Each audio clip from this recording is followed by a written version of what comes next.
मला हे जाणून धक्काच बसला की जवळपास 80% शेळीपालक असे आहेत त्यांना प्रॉपर डिवॉर्मिंग कशी करायची म्हणजे जंत निर्मूलन योग्य पद्धतीने कसे करायचं हे माहीतच नाही.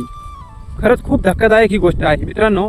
डिवॉर्मिंग म्हणजे जंत निर्मूलन ही शेळीपालनातली एक अतिशय महत्त्वाची गोष्ट आहे आणि तिच्याविषयी नॉलेज नसल्यामुळे खूप सारा लॉस आपल्या शेळीपालनामध्ये होऊ शकतो किंवा प्रॉपर जंत निर्मूलन न झाल्याने शेळ्यांची काळांची वजन वाढीवरती खूप त्याचा दुष्परिणाम होतो. मित्रांनो, तुम्ही देखील त्या 80% असू शकतात. म्हणून हा व्हिडिओ पूर्ण पहा आणि प्रॉपर जंत निर्मूलन कसं करायचं हे जाणून घ्या. सगळ्यात पहिलं, जंत निर्मूलन आपल्याला जर उद्या करायचं असेल तर त्याची तयारी आजपासूनच करावी लागते. मित्रांनो, आज संध्याकाळी तुम्हाला गुळाचं पाणी आपल्या कार्डांना शेळ्यांना पाजायचं आहे. हे कंपल्सरी आहे मित्रांनो. स्टेप बाय स्टेप पूर्ण प्रोसेस समजून सांगणार आहे. तुम्ही हा व्हिडिओ शेवटपर्यंत पहा, तेव्हाच या व्हिडिओचा अर्थ आहे. गुळाचं पाणी पाजायचं 20-20, 25-25 ml एका शेळीला काढाल तुम्ही पाजून द्या. गुळाच्या पाण्याने काय होतं की पोटातील सगळे जंत जे असतात ते एका ठिकाणी केंद्रित होतात आणि मारायला सोपे जातात.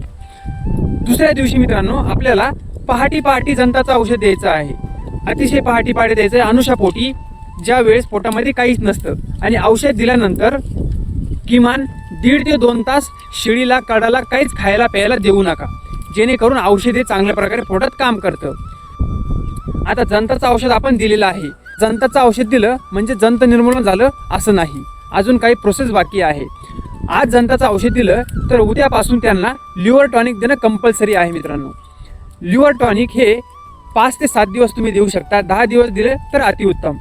तुम्ही जर अशा पद्धतीने जंत निर्मूलन केलं तर तुमच्या शेळ्याचं 100% जंत निर्मूलन होईल आणि त्यांच्या शरीरामधील संपूर्ण जंताचा नायनाट होईल. आता अजून एक महत्त्वाची गोष्ट आहे.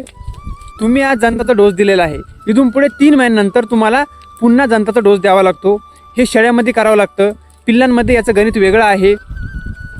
मित्रांनो, तुम्ही जर आज अल्बेंडाझॉल दिलेला आहे तर पुढच्या डोसला तुम्हाला त्याला फेनबेंडाझॉल किंवा निलजान किंवा फॅस्मिन म्हणजे कोणतरी अलग स्वरूपात जंताचं औषध द्यावं लागतं. आता तुमची जर गाभण शेळी आहे तर तिला रेग्युलर जंताचं औषध चालत नाही. जे प्रेग्नेन्सी स्टेप आहे ते जंताचं औषध तिला द्यावं लागतं. मग प्रेग्नेन्सी स्टेप जंताचं औषध कोणतं आहे? फेनबेंडाझॉल आणि निलजान यापैकी कोणतंही औषध तुम्ही देऊ शकता. आणखी देखील मार्केटमध्ये जंताचं औषध असतात जे प्रेग्नेन्सी स्टेप असतात, तुम्ही कोणत्याही चांगल्या प्रकारे देऊ शकता. मित्रांनो, अशा प्रकारे तुमच्या शेळ्यांची प्रॉपर डिवॉर्मिंग म्हणजे जंत निर्मूलन होऊन जाईल. व्हिडिओतील माहिती महत्त्वाची आहे, विसरू नये म्हणून व्हिडिओ सेव्ह करून ठेवा आणि अशाच माहितीपूर्ण व्हिडिओ तुम्हाला रोज पाहायला मिळतील मित्रांनो, जर का तुम्ही चॅनलला फॉलो केलं असेल तर. म्हणून चॅनलला फॉलो करून ठेवा आणि यूट्यूबवर पाहत असाल तर सबस्क्राईब करायला विसरू नका. धन्यवाद.